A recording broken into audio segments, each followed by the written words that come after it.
All right, chapter 15. We are recording. It's chapter 15 of The Phantom Menace. And the whole thing, technically, too. Anyway, got some more notes on this one, so this might be a longer video. Well, last video should have been short, but I kept talking because I do that. Anyway, so, yeah, right off the bat, it's saying some stuff that I don't necessarily care for, and it's kind of complicated why I don't like it. His instincts, so this is Qui-Gon's instincts, had alerted him to the presence of the probe droid tracking them, and his Jedi training in the ways of the Force warned him now of something far more dangerous. He could feel a shifting in the balance of things that suggested an intrusion on the harmony that the Force required, a dark weight descending like a mass of stone. I don't like that description of Maul's presence prior to them fighting. Because Maul just existing shouldn't be this kind of affront to the Force, but it's also this idea in the harmony that the Force required.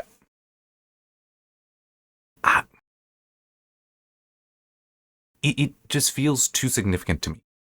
Because it's like, well, the dark side of the Force is still part of the Force.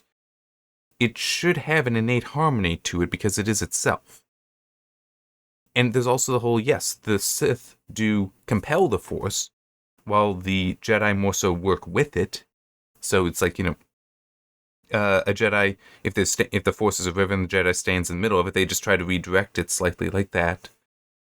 Hang on. I really need to, there, maybe that'll help. Shifting the laptop over some. So they just try to redirect it like that, whereas the Sith will try to stop it and force it in another direction. But if he's not using the Force at the moment, I don't know why Maul would have any influence like that. Now, if it were just a sense of something around there, I mean, it's just another powerful Force user that he's not familiar with, and having malevolent intent, that I'm good with. That I'm totally good with. This just sounds like we're making it really big. It's like, I don't think that's really fair for what this current situation is. Yeah, it really is. I feel that could be written differently. And it could also just be that, my understanding, my interpretation of how the Force works is different from what the author was, and mine could also be incorrect. It just, it feels too heavy, too significant, this influence that the Sith would have. Yeah, and just how it's described. Yeah, anyway. And also shifting the balance, because it's...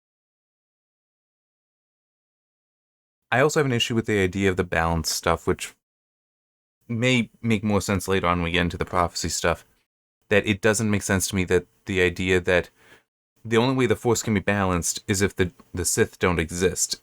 But it's like, if the Sith you were to consider as the aspect of destruction, and the Jedi the aspect of life, you need both. Like, harmony is both of them together.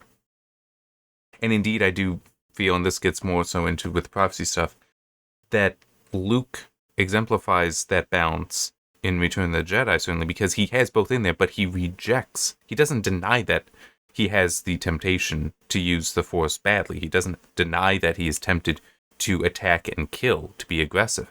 He controls it, though.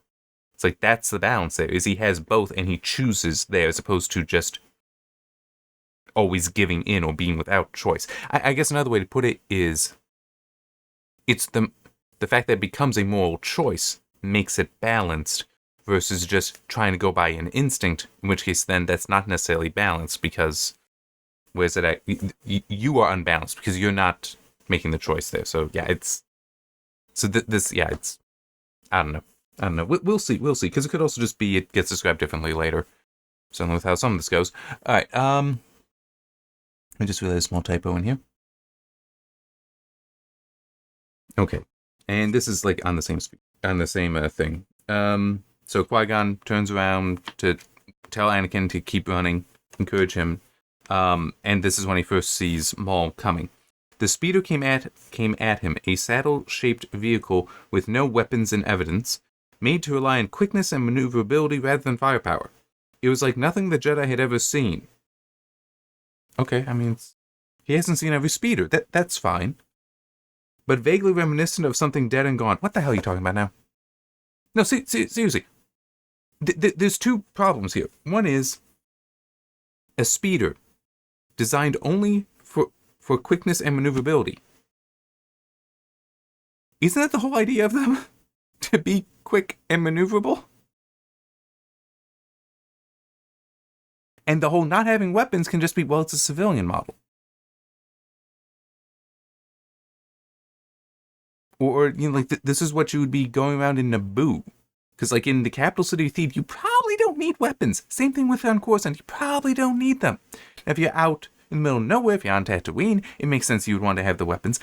But in a more civilized area where, you know, you have external law and order, not just the law and order you bring with you, this would probably make a lot of sense to have.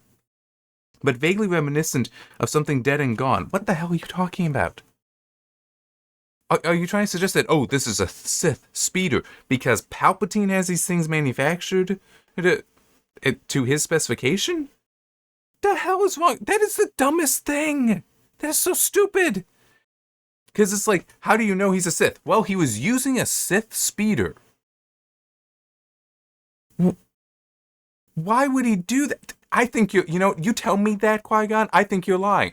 Why? Because that is so stupid. Who would go around saying, I'm the bad guy, printed on their chest or on their equipment?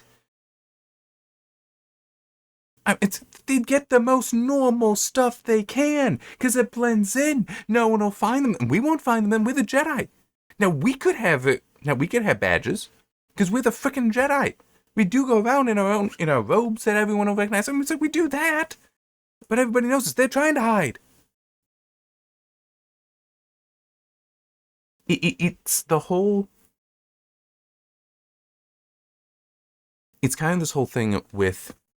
It is tempting when telling a story and having characters that you want to make them recognizable. You want to make them stand out, even when it doesn't make sense for them to do that. And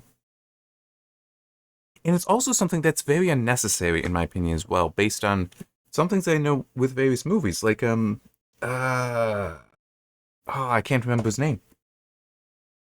But Bad Day at Blackrock, there was a scene in that with Spencer Tracy. And I cannot remember the main bad guy's name. I cannot think of his name. Good actor. Very good movie. But I once saw a thing on TCM where he was talking about how, yeah, that scene sucked for him because Tracy's just standing there and, like, even just looking at the ground, delivering his lines, but Tracy is such a good actor. He was stealing the scene. And this other guy was like, the only way I would be able to get attention back on me would be to drop my pants. I was like, how Tracy stood out there was his delivery. Right? That's what made him stand out. That's what made him recognizable. His delivery, the skill of being an actor, of being this character. You don't need to put badges on somebody. You don't need the uniform. You don't need that. And this is another thing. What Maul is dressed as is also important. It's kind of a problem. But the speedo, you don't need that to be, oh, that's Sith. You don't need that. He's a bad guy who hunts Jedi and uses a lightsaber. That kind of makes him a Sith right there. And also uses the Force. It's like, you don't need anything more there. You can let it be subtle. And it's also, I get, Maul is aggressive. In fact, I like how it describes, he leaps off of the speeder, and before his feet touch the ground, so he's still in the air, he's already attacking a Qui-Gon. That's his nature. He is aggression. But you could have another Sith, where he just walks around quietly.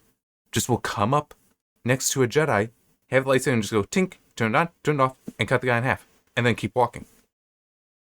Because that is something I know is talked about somewhere.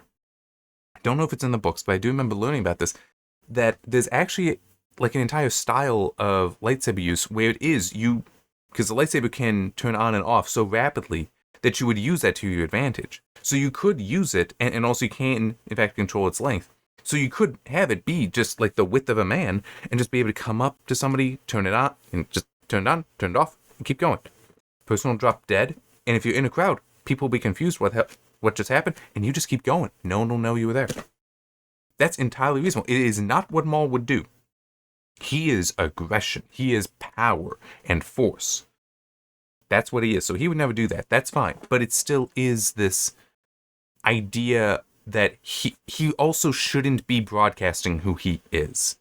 Not like that anyway, with a, oh yeah, it's the Sith speeder. He's like, what model speeder is that Sith? It's like, you sure about that?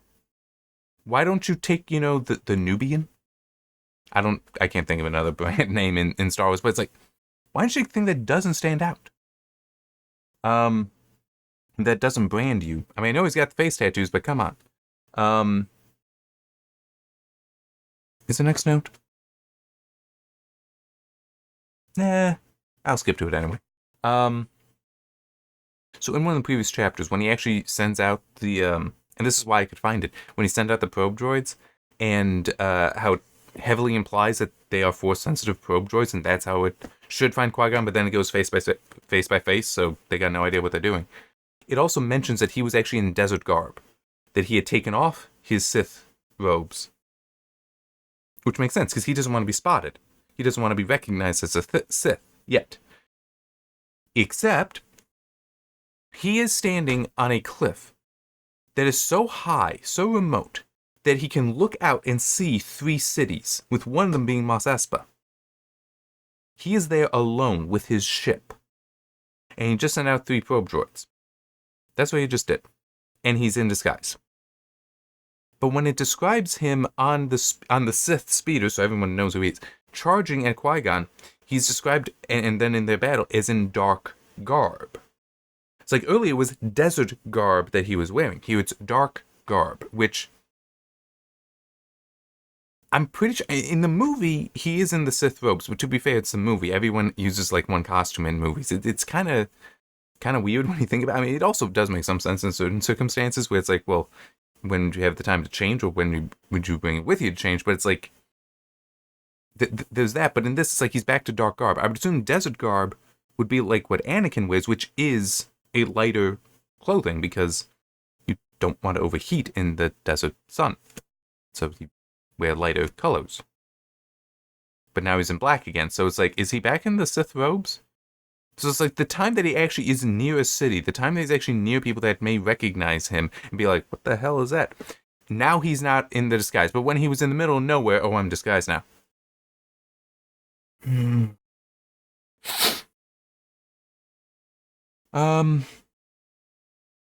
So the 2 notes I skipped over, one is we don't have the description of Maul suppressing the Force here, which I remember, and I want to say it's in this book somewhere, that's in the Phantom Menace somewhere, and I'm remembering from when I first read my copy of the individual book. I really should try to find that. I got like 2 ideas where it is. One would be much harder to find it than the other. So hopefully it's at that other. But it could just come later. It could just come later. And even like Qui-Gon telling Obi-Wan about this. But yeah, so we'll see. But the other note is such an overemphasis that the pilot's name is Rick. It's like, the pilot, Rick. Rick, the pilot, does this. His name is Rick, and whatever his last name. It's like, why are we getting this? You can literally just say, it's the pilot. I mean, his name is basically irrelevant. But we get it like 4 or 5 times in the span of like 2 or 3 pages. It's like, you can just say the pilot. Or you can say Rick and hope that the reader remembers. Or just say Rick, and then by the fact that he is piloting the ship, it's like, oh yeah, that's right, he's the pilot. But instead it's like, nope, Rick the pilot. Well, Rick the pilot. The pilot is Rick. Let me actually see if I can get to it. Because, I mean, it was just so absurd. Okay.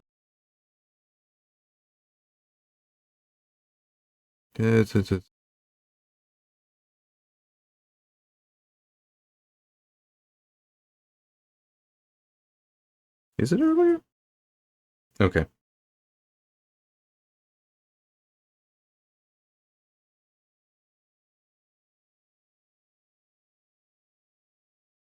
Yeah, the man called Rick threw himself into the pilot's seat. Which is also funny because...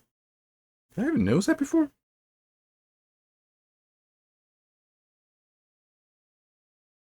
Yeah, so I don't see anything the pilot said.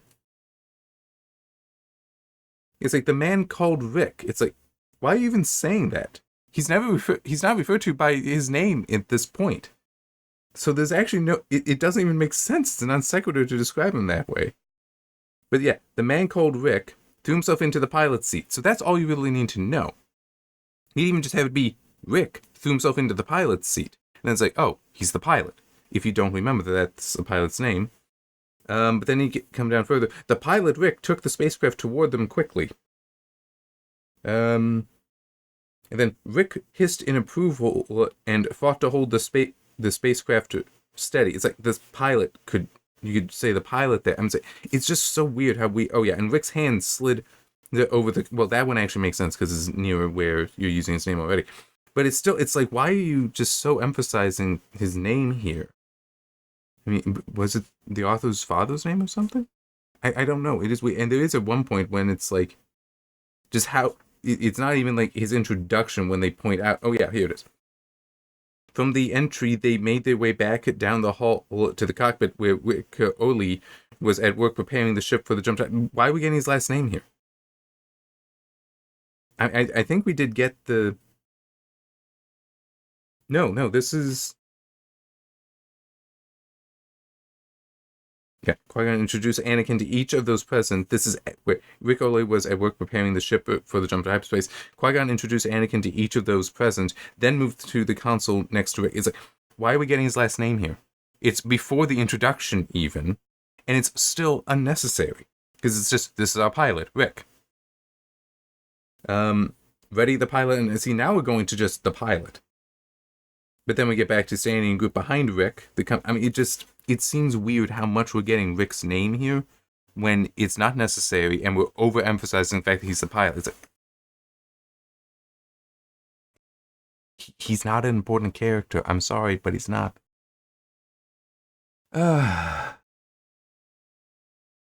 Okay, got 2 more points here. And then maybe ranting, I don't know. We'll see. We get confirmation that the Viceroy did not know about the Gungans.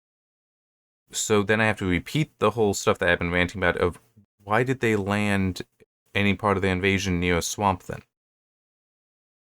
The Naboo very likely are not building cities near swamps because the Gungans are there and they don't like the Gungans. Even if the Gungans are still just rumors, so it's like old wives' tales kind of stuff, fairy tales that would keep them, the Gungan, be careful children or the Gungans will get you, don't go out playing, don't stay out late, things like that, then they wouldn't be there. So landing there really doesn't make sense because also a swamp is likely not as easy to travel through as the plains, where the Naboo cities are. I mean, I'm pretty sure that they are described by one, I want to say earlier, Boss Nass does mention, or somebody there does mention that the Naboo are on the plains. So you'd land there where you'd have maximum maneuverability and such, and it's like the Naboo don't have defenses. I mean, it just, nothing about where they landed makes sense aside from it gets Qui-Gon and Obi-Wan closer to the Gungans. Which isn't a valid reason within the story. It's a point you want to hit, but it's not a point that makes any sense. Because where's the motivation for it? The last point I have, and this one is, I actually saw something not that long ago talking about the whole, Lucas wanted with the prequel trilogy to show how a democracy can fall into a dictatorship. Okay, fair enough. But it's just that there's a point here about how Naboo is a democracy, and let me actually see if I can get this quote. I know I've already been reading so much, but let's see if I can do it again. It shouldn't be that far from it. Far from the end. Okay, where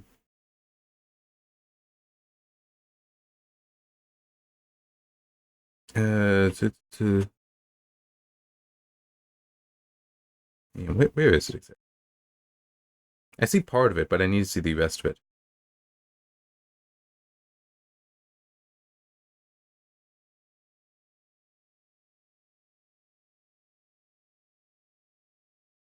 Okay.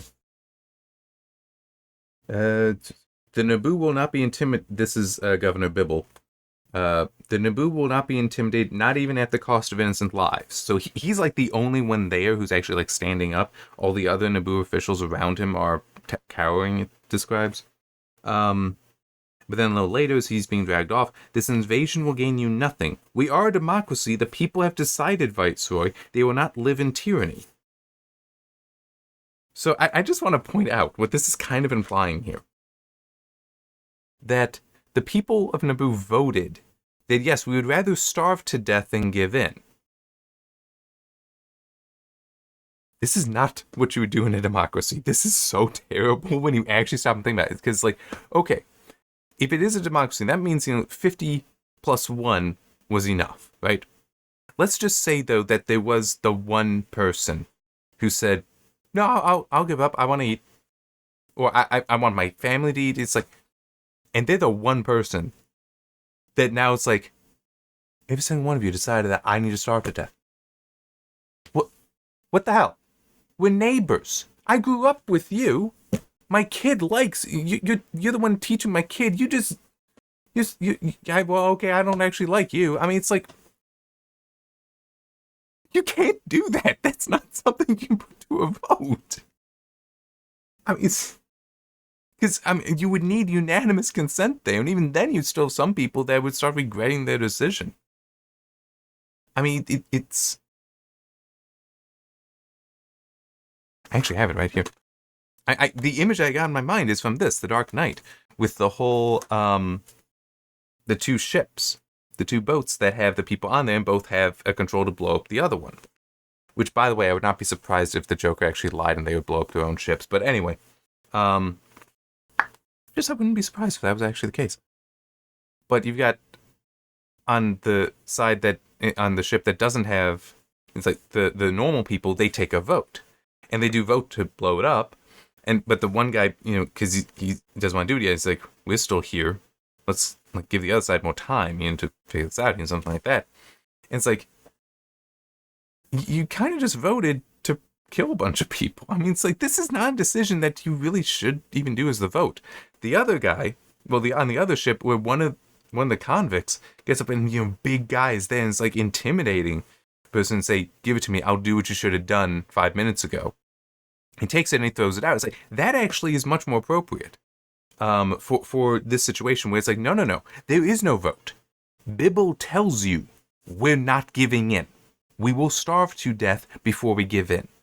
This is important for two reasons. One is, that is the decision, right? That is the willful decision that no, we will not give in to tyranny. It doesn't matter what the democracy says there. Right? Because he's a governor. He is in power. He does get to make decisions, okay? The fact that they have a queen itself demonstrates that they are not actually a democracy, because they do have somebody that is supposed to make the decisions for them. Okay, and it's like an actual democracy, everyone would be voting equally on all things. It's not the case here. But in any case, coming back to the point, you would have one person make that decision, because sometimes you do need, I'm not going to, where do I have that? Might be over there. The usual suspects, the description of Kaiser Sose there of actually killing his own family to make the point that he's a man of will. It's that you need a leader who is a kind of man of will, not necessarily to that degree, but I'm willing to make the sacrifice because it is that important that we defy you. That's one reason why. The other reason is they can all hate him then. Because like I said, that one dude that's like, why'd you just vote for me to starve to death? Why do my kids have to starve? Because you are okay with that. And that's if there was only one. There could be many. They now have a reason to hate their own neighbor because of this vote. Whereas if Bibble just decides it and declares it, that no, this is what's happening, now all the animus can be directed at him. That's actually a reasonable thing to do. Because that way, everyone else is clean of that. They don't have to be concerned, and they can hate him. And he would have some neighbors, but not necessarily a lot that he necessarily always interacts with. But it's like, sometimes that is the role of a leader, to be the hated one, and to be, in some ways, also the sacrificial lamb, or more likely the scapegoat. More appropriately, the scapegoat. Sometimes that is exactly the point. You can't have that with a democracy, and this would be one situation where, you would be making people hate each other. which would break the democracy ultimately in that way. Because, I mean, this isn't just normal political division. It's literally, my neighbor just voted that we should die. I mean, especially if, imagine it is you have a loved one. I was mentioning kids, but what if it were a spouse or a parent? That's like, they're going to die, right? They are already wasting away from this, and you voted that we need to keep going. There was such reason for hatred there.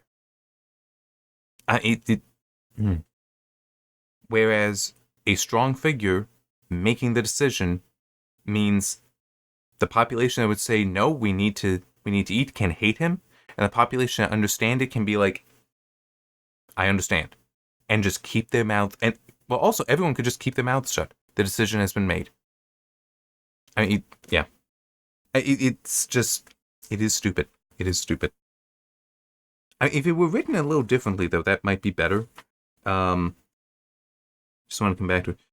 Yeah, we are a democracy, and just don't have. The people have decided. Just, we are a democracy. We will not live under tyranny or in tyranny. It's like, erase that line, and that resolves a lot of it. Because now it's not, he's making the statement as a moral one. We are a democracy. We will not live under tyranny. That's it. That's all he has to do. But instead, by saying the people have decided, you're then introducing the whole, they vote. It's also, how the hell did they vote? How the hell did they vote? Everyone's in camps. That has actually been mentioned already, that the people who rounded up, there's no way they could have arranged a vote, certainly not between the different camps. At one point, one of the books I want to do, and it'll be interesting to see how much YouTube lets stay up, it is somewhat autobiographical. Well, it is biographical, somewhat autobiographical, I think, because the guy who went through it did in fact contribute to the book. But a POW, a Brit in German POW camps in World War II, they didn't talk with other camps. They weren't allowed to. How would you organize a vote? It sounds nice, but it's dumb. It should have just been the moral statement. We're a democracy. We will not live under tyranny. And he's a governor that can just say that, and everyone else has to accept it because he's the governor.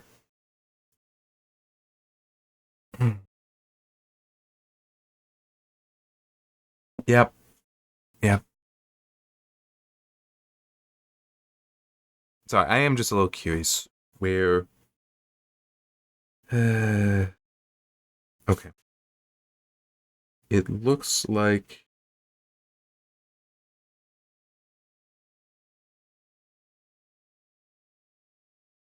Okay. Yeah, so the next chapter has them arriving... Okay. Yeah, so this next chapter should be interesting. We'll also see about one thing that is potentially going to be curious. Maybe not, I'm not sure. It might be in the chapter after. But the next chapter definitely has some arriving on Coruscant, and there is some dealings with the Jedi Council. I'm curious about the one where they talk about... Oh, wait, no. That might be it, because I did see something about Qui-Gon concludes it must be a Sith. And there was just one thing that, when I was seeing some of the stupid stuff about the Acolyte being talked about, there was one thing that occurred to me that is just an interesting thought from for a scene in The Phantom Menace, and I do think it makes sense that that scene might be in the next chapter. It at least will be coming up, and when we get to that, I will try to remember to talk about it, because I do think it is an interesting point worth making about the state of the Jedi at that time. But in any case, this has been going long enough. Where's my mouse? There it is. So I can click stop recording. But yeah, so that'll be it. And hey, under half an hour, I'm getting slightly better. See you next time.